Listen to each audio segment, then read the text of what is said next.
नमस्कार, बहुत स्वागत है आपका। मैं हूं रीनू। बुलेटिन में बात सबसे पहले रक्षा मंत्री राजनाथ सिंह के न्यूज 18 को दिए एक्सक्लूसिव इंटरव्यू से करते हैं, जिसमें उन्होंने सीमा विवाद समेत देश के ज्वलंत मुद्दों पर बेबाकी से अपनी राय रखी।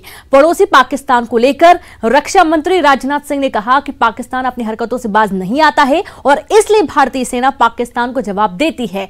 न्यूज 18 नेटवर्क के मैनेजिंग एडिटर अमीश देवगन ने रक्षा मंत्री राजनाथ सिंह से खास बातचीत की। साथ ही उन्होंने पड़ोसी नेपाल को भाई करार दिया। राजनाथ सिंह ने कहा कि नेपाल को लेकर किसी भारतीय के मन में कोई कटुता नहीं है और मिलकर बैठकर सारे मुद्दे सुलझाए जाएंगे। राजनाथ जी, चाहे 48 हो, चाहे 65 हो, चाहे 71 हो, 1999 हो, जब अटल बिहारी वाजपेयी की सरकार थी, आप उसमें केंद्रीय मंत्री थे, कैबिनेट मंत्री थे, फिर सर्जिकल स्ट्राइक हुई, फिर बालाकोट एयर स्ट्राइक हुई, ये सब कुछ हम कर चुके हैं, लेकिन पाकिस्तान अपनी हरकतों से बाज नहीं आता। हाल ही में पुलवामा 2 का एक बड़ा नापाक धमाका करवाना चाह रहा था। जी, तो बात सही है, अपनी हरकतों से वह बाज नहीं आ रहा है, लेकिन हमारे देश की सेना के जवान उसको लगातार मुंहतोड़ जवाब दे रहे हैं। बार बार पाकिस्तान सीज़फायर वायलेशन भी करता है, लेकिन उसका एक करारा जवाब मिलने के बावजूद जो है अपनी हरकतों से वो बाज नहीं आ रहा है। आतंकवाद के माध्यम से भी भारत को बराबर डिस्टेबलाइज करने की, अस्थिर करने की वो कोशिश करता है, लेकिन ये कोशिश तो लगातार उसकी चलती रहती है। क्योंकि अभी खबर आई कि पाकिस्तान के हाई कमीशन के कुछ लोग जासूसी कर रहे थे, उनको पकड़ा क्या, दिल्ली पुलिस ने पकड़ा, मुंबई में ये लोग पकड़े गए, तो that is the worry for the nation. पकड़े गए ना जी, इसका मतलब कि भारत सजग है। छत्तीसगढ़ में कोरोना संक्रमण में इजाफा जारी। मंगलवार को 9 नए कोरोना मामले फिर से सामने आए हैं। 9 नए मरीजों की पुष्टि हुई है। कोरबा, बलौदाबाजार, बालोद से 3-3 मरीज मिले हैं। रायपुर एमसी से कोरोना के 9 मरीज हुए डिस्चार्ज। तो वहीं प्रदेश में एक्टिव मरीजों की संख्या बढ़कर 427 पहुंच गई है। यानी कि जो 427 मरीज हैं, इनका इलाज किया जा रहा है और इस तरीके से एक बड़ी संख्या में जो मरीज हैं वो ठीक होकर अपने घर भी पहुंचे हैं।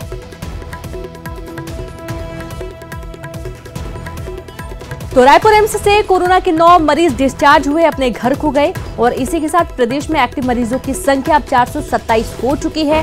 आपको ये भी बता दें कि मंगलवार को 9 नए कोरोना मरीजों की पुष्टि हुई, पहचान की गई है, जिनमें कोरबा, बलौदाबाजार से भी और बालोद से भी मरीज सामने आए हैं, जहां पर 3-3 मरीज मिले हैं और इस तरीके से कोरोना के मामलों में इजाफा हो रहा है।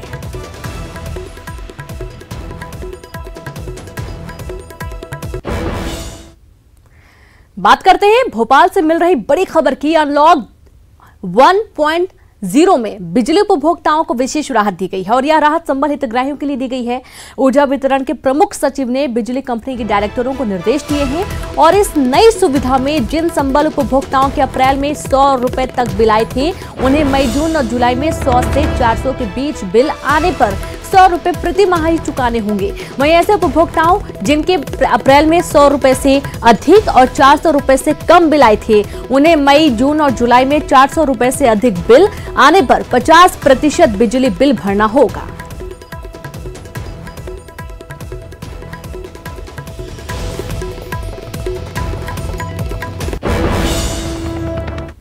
बीजेपी छोड़ कांग्रेस में वापस लौटे पूर्व सांसद प्रेमचंद गुड्डू ने जल संसाधन मंत्री तुलसी सिलावट पर निशाना साधा। उन्होंने कहा कि इंदौर में कोरोना फैलने के लिए तुलसी सिलावट पूरी तरह से जिम्मेदार हैं। गुड्डू के मुताबिक इंदौर में कोरोना फरवरी में ही आ चुका था और उस समय स्वास्थ्य मंत्री तुलसी सिलावट बेंगलुरु में बैठे थे। उन्होंने अपनी जिम्मेदारी नहीं निभाई। उपचुनाव में कोरोना का मुद्दा जरूर बनेगा। गुड्डू ने सिंधिया पर भी जमकर निशाना साधा। तुलसी सिलावट ही जिम्मेदार है। तुलसी सिलावट ने ही स्वास्थ्य मंत्री रहते हुए ध्यान नहीं दिया। कल और मेरी बात की पुष्टि इनकी सरकार के जो प्रमुख सचिव हैं, एपीएस हैं, सुलेमान जी, उनने मेरी बात की पुष्टि की है कि ये फरवरी में ही कोरोना आ चुका था और उस टाइम पे तुलसी सिलावट बेंगलोर में थे। और सरकार क्या कर रही थी जरा कि तुलसी सिलावट ही जिम्मेदार क्यों? बिल्कुल, चूंकि स्वास्थ्य मंत्री थे, कैबिनेट मंत्री थे, स्वास्थ्य मंत्री थे, तो उनकी जिम्मेदारी थी, उनको करना चाहिए था। प्रदेश में 24 सीट पर होने वाले उपचुनाव की तारीखों का अभी ऐलान नहीं हुआ है, लेकिन उससे पहले बीजेपी और कांग्रेस अपनी रणनीति बनाने में जुट गए हैं। पीसीसी चीफ कमलनाथ ने अप्रैल की 5 मुरैना की 5 सीटों पर होने वाले उपचुनाव को लेकर पार्टी नेताओं और पार्टी जिलाध्यक्ष के साथ ब्लॉक कांग्रेस इकाइयों के गठन को लेकर मंथन किया। साथ ही उम्मीदवारों के चयन को लेकर स्थानीय नेताओं से फीडबैक लिया गया और इस चर्चा में सज्जन सिंह वर्मा, एनपी प्रजापति और ब्रजेंद्र सिंह राठौर मौजूद रहे।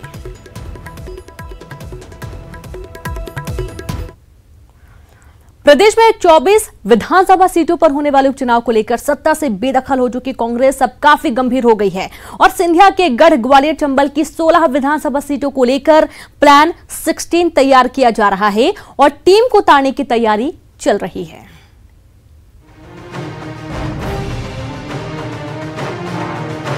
सियासी गलियारे में ग्वालियर, चंबल में जीत दर्ज करने वाले को सत्ता की चाबी मिलना पूरी तरीके से तय माना जा रहा है। कांग्रेस भी भांप चुकी है कि ग्वालियर, चंबल में कांग्रेस का चेहरा रहे ज्योतिरादित्य सिंधिया के बीजेपी में जाने पर जीत दर्ज करा पाना किसी बड़ी चुनौती से कम नहीं है। इसीलिए पार्टी ने ग्वालियर, चंबल इलाके की 16 सीटों के लिए कांग्रेस की टीम उतारने का प्लान तैयार किया है। कांग्रेस सिंधिया की घेराबंदी करने की तैयारी में कभी सिंधिया के करीबी रहे प्रदेश के कार्यकारी अध्यक्ष रामनिवास रावत, ग्वालियर में सिंधिया के धुर विरोधी रहे डॉक्टर गोविंद सिंह, केपी सिंह और पूर्व मंत्री लाखन सिंह यादव समेत अशोक सिंह को जीत की रणनीति बनाने की जिम्मेदारी सौंपी गई। ये नेता टीम कांग्रेस के तौर पर सिंधिया की घेराबंदी करने का काम करेंगे और तय है कि पार्टी के निशाने पर पाला बदलने वाले पूर्व विधायकों से ज्यादा ज्योतिरादित्य सिंधिया ही निशाने पर। देखिए, ग्वालियर, चंबल में पूरे कार्यकर्ता कांग्रेस के लिए तैयार हैं। भारतीय जनता पार्टी के खिलाफ हमें जबरदस्त रूप से माहौल है। आज कांग्रेस का आम जन, कांग्रेस का आम कार्यकर्ता, पिछली बार भी ग्वालियर, चंबल ने सबसे ज़्यादा जनमत कांग्रेस के साथ प्रदर्शित किया था और लोगों को जिताया था। लेकिन कांग्रेस को और जनता को ये उम्मीद नहीं थी कि बीच में छोड़ के चले जाए। वहीं बीजेपी अगर 2018 के उलट ज्यादा सीटें जीती तो वह सत्ता में बनी रहेगी, लेकिन अगर कांग्रेस पार्टी सिंधिया के बगैर कांग्रेस की जीत को बरकरार रख पाती है तो निश्चित तौर पर बीजेपी की सत्ता डामाडोल हो सकती है। और यही कारण है कि बीजेपी और कांग्रेस का सबसे ज्यादा फोकस ग्वालियर, चंबल इलाके की विधानसभा सीटों पर है। बीजेपी ग्वालियर, चंबल इलाके में भले ही पार्टी के बड़े नेता शिवराज सिंह चौहान और नरेंद्र सिंह तोमर के साथ चुनावी मैदान में उतरे, लेकिन पार्टी को जीत दिलाने का दारोमदार ज्योतिरादित्य सिंधिया पर ही होगा। बीजेपी का मानना है कि कांग्रेस के पास ग्वालियर, चंबल इलाके में उम्मीदवारों का टोटा है। ऐसे में टीम कैसे तैयार होगी, इसका अंदाजा लगाया जा सकता है। कांग्रेस को वहां किसी तरह के उम्मीदवार नहीं मिल रहे हैं, अभी तो हवा में है। जब धरातल पे आएंगे तब देखते हैं। उपचुनाव में पहली बार कांग्रेस अपने बूते पर ग्वालियर, चंबल इलाके में सिंधिया के खिलाफ खड़ी होने जा रही है। देखना होगा कि कमलनाथ की रणनीति पर टीम कांग्रेस सिंधिया के लिए कितनी बड़ी चुनौती बन पाती है। न्यूज़ 18 के लिए भोपाल से संवाददाता अनुराग श्रीवास्तव की रिपोर्ट। मुख्यमंत्री शिवराज सिंह चौहान भोपाल में कैलाश सारंग के घर पहुंचे। दरअसल आज कैलाश सारंग का जन्मदिन है। सीएम शिवराज सिंह चौहान ने कैलाश सारंग को जन्मदिन की बधाई दी।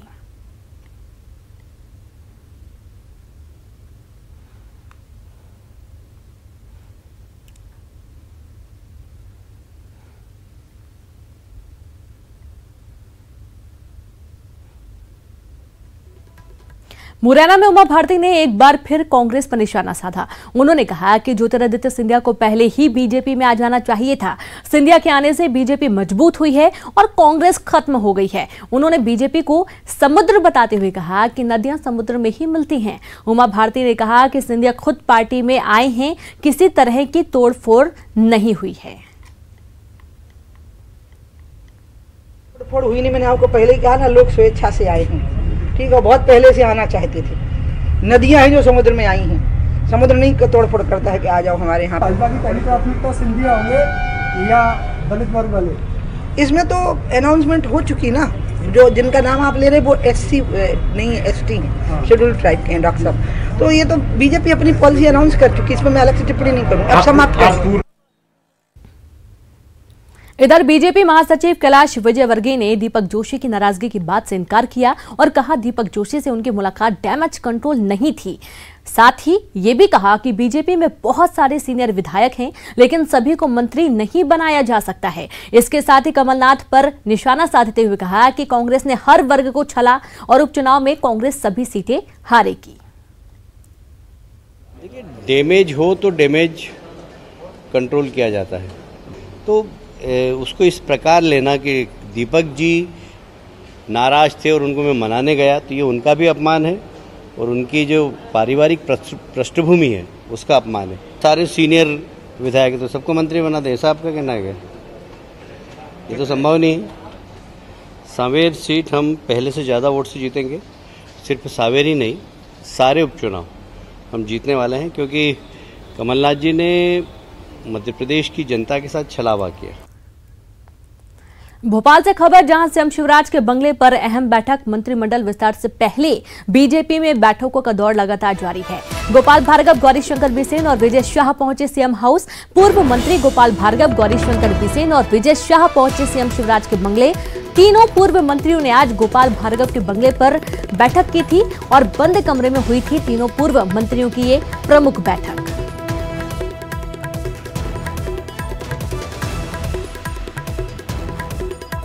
तो तीनों नेताओं ने भार्गव के बंगले पर बैठक की थी। चुनाव से पहले ये बैठक काफी अहम भी कह सकते हैं, क्योंकि बंद कमरे में तीनों पूर्व मंत्रियों की इस बैठक में कई सारे मुद्दों को लेकर बातचीत हुई है। और जिस तरीके से इस वक्त सियासी पारा है, या यूं कह सकते हैं राज्यसभा चुनाव भी है और उसके बाद उपचुनाव भी है, इन तमाम मुद्दों को लेकर कौन सा प्रत्याशी उतारा जाना चाहिए, या ये भी हो सकता है कि खुद के लिए भी किस तरीके के आगे की रणनीतियां होंगी, इन तमाम चीजों को लेकर बातचीत की जा रही थी।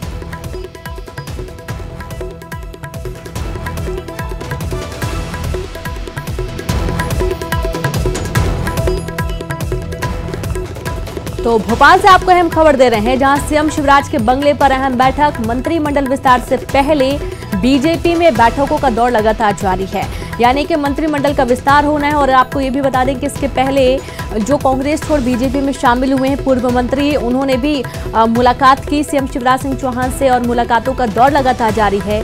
तो वहीं शिवराज के बंगले पर आज अहम बैठक। मंत्रिमंडल विस्तार से पहले बीजेपी में बैठकों का दौर लगातार जारी है।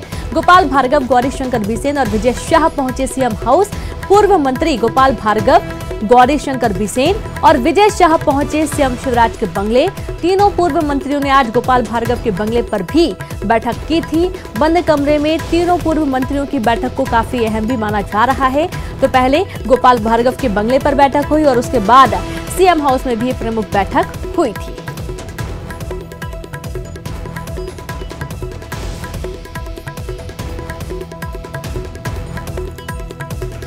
तो मंत्रिमंडल विस्तार के पहले सीएम शिवराज के बंगले पर अहम बैठक, जहां पर तीन पूर्व मंत्री पहुंचे थे, जिन्होंने बातचीत की, चर्चा की। और इसके पहले गोपाल भार्गव के बंगले पर भी बैठक हुई थी, जहां भार्गव, बिसेन और विजय शाह सीएम हाउस भी पहुंचे और वहां पर भी जाकर बातचीत हुई है। तो मंत्रिमंडल का विस्तार किस तरीके से होना चाहिए, हालांकि इस वक्त एक ये बहुत बड़ी चुनौती कह सकते हैं बीजेपी के लिए, क्योंकि जो कांग्रेस छोड़कर बीजेपी में शामिल हुए हैं उनमें से किनको मंत्री बनाया जाना है, क्योंकि ज्यादातर वो मंत्री थे। और उसके बाद से ये भी देखना होगा कि जो जिस पद पर मंत्री थे कांग्रेस सरकार में, क्या उन्हें वही मान मनोबल तवज्जो पूरा दिया जाएगा, या फिर दक्षता के आधार पर, कर्मठता के आधार पर चुना जाएगा कि किसे कौन सा विभाग दिया जाना है, किसे मंत्री पद से नवाजा जाएगा। ये तमाम ऐसे मुद्दे हैं जिनको लेकर लगातार कयास लगाए जा रहे हैं। बैठकों का दौर भी जारी है और आज एक बार फिर से पहले तो गोपाल भार्गव के बंगले पर बैठक हुई थी और उसके बाद सीएम के बंगले पर पहुंचे बातचीत करने के लिए। और ये बैठक काफी अहम भी मानी जा रही है मंत्रिमंडल विस्तार के मद्देनजर। तो भोपाल से बड़ी खबर है, जहां पर लगातार बैठकों का दौर जारी है।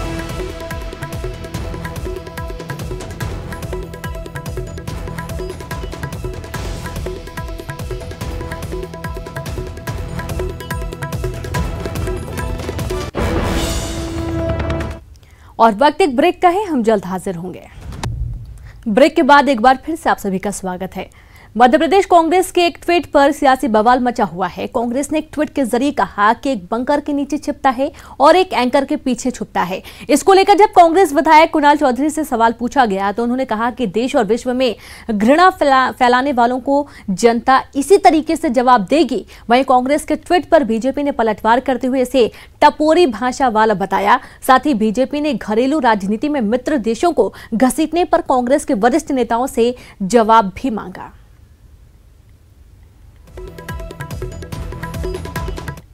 विश्व के दो नेता एक बंकर के पीछे छुपते हैं तो दूसरे एंकर के पीछे छुपते हैं। भागे वो भी हैं, भागे ये भी हैं, पर चिंता नहीं करें, जनता जवाब देगी। उनको भी दिया है, इनको भी देगी। इस देश और विश्व की मूल समस्याओं के खिलाफ जो घृणा और नफरत की बात करते हैं, इनको जवाब देगी। चाहे बंकर पे छुपो, चाहे एंकर के पीछे छुपो, पर यही लोकतंत्र की ताकत है। देखिए, कांग्रेस अधिकृत तौर पर सोशल मीडिया पर जिस प्रकार की भाषा व्यवहार कर रही है वो सड़क छाप है। कई बार टपोरियों की भाषा का इस्तेमाल उनका अपने प्रतिद्वंदी प्रतिपक्षी पार्टी के नेताओं के बारे में सीधा सीधा नाम लेकर भी होता है। कांग्रेस जिस प्रकार की हल्की और गिरी हुई हरकतें करती है वो सबके सामने है। प्रतिपक्षी पार्टी तो छोड़िए, अब तो वो सेना या मीडिया दोनों पर भी इसी प्रकार के हमला करते हुए नजर आते हैं, जिसे बहुत ही नीची और ओछी हरकत कहा जा सकता है। मुझे लगता है कि उनके जो वरिष्ठ नेता हैं इस बारे में विचार करें तो ठीक, ना करें तो जनता आकलन करती ही है। खबर ग्वालियर से, जहां कोरोना के 36 नए पॉजिटिव मरीज फिर से मिले हैं। 24 घंटे में कोरोना के 36 नए मामले सामने आए हैं। पॉजिटिव मामले सामने आए हैं। पॉजिटिव मरीजों की संख्या 166 पहुंच गई है और अब तक 3 मरीजों की मौत हो चुकी है। 84 मरीज स्वस्थ होकर यहां से अपने घर भी जा चुके हैं। तो बड़ी खबर ग्वालियर से है, जहां पर कोरोना के 36 नए मामले फिर से सामने आए हैं। पॉजिटिव मामले सामने आए हैं। 24 घंटे में कोरोना के 36 नए पॉजिटिव मरीज मिले हैं। पॉजिटिव मरीजों की संख्या 166 पहुंच गई है और अब तक 3 मरीजों की मौत हो चुकी है। 84 मरीज स्वस्थ होकर अपने घर भी जा चुके हैं।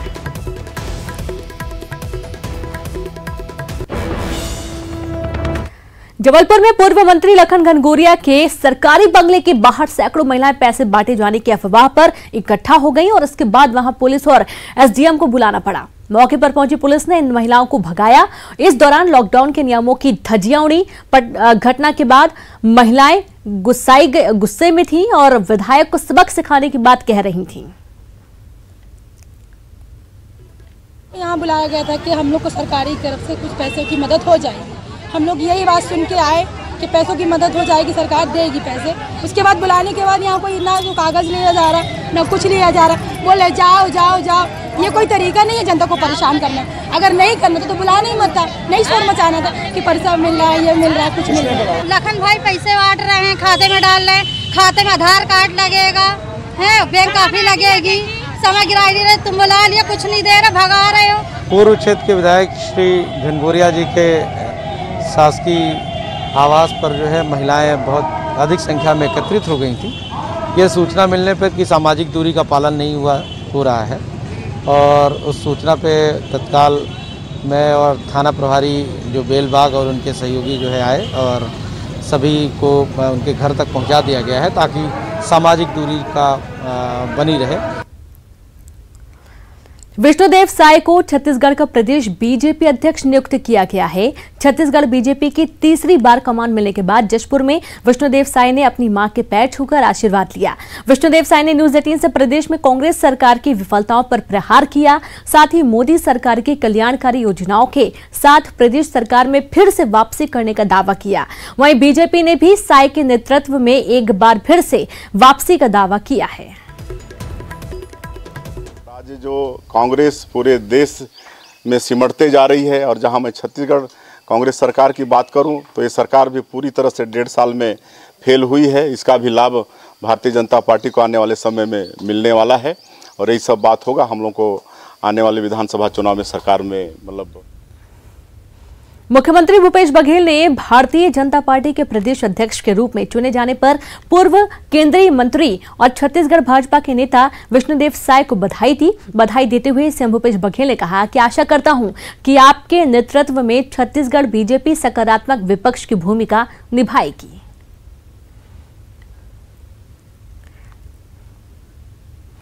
और इसी के साथ इस बुलेटिन में इतना ही। नमस्कार।